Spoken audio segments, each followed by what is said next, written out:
Yeah, and I think what you said there about kind of taking it back to the beginning and looking at what needs to be done brings me on to the next kind of topic, which is all around the value of triage.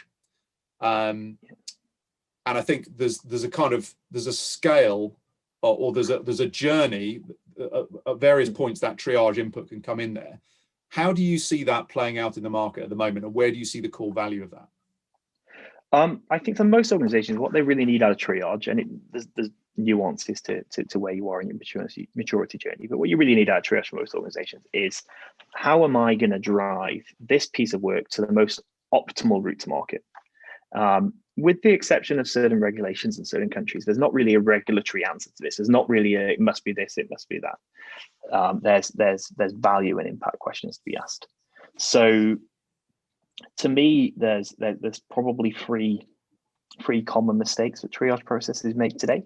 Right. That prevent them from really addressing what's the optimal one, what's going to create the most impact for my business.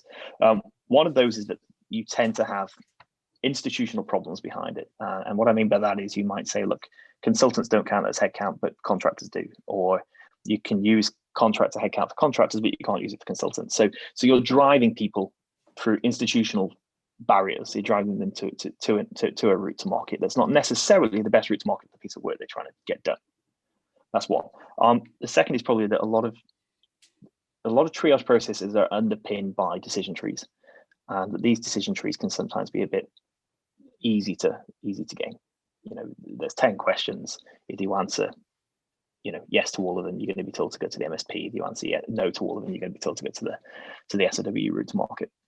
Well, if you're coming to those with a desire to go one route or the other already, it doesn't take long to learn which one, which answers to give to get the output that you're looking for. So they're not really achieving their aim. They're quite easy to work around.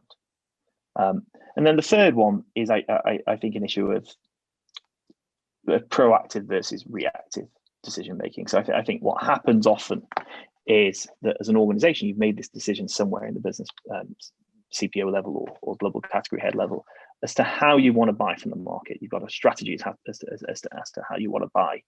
And but a lot of decision trees I see, instead of saying this is how we want you to buy, this is how we want you to engage with the market, can you construct your deal in this way? Can you put these terms into the deal?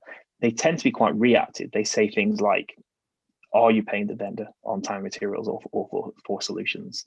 Is there payment by results? Are you buying the IP of the individual or the IP of the organization?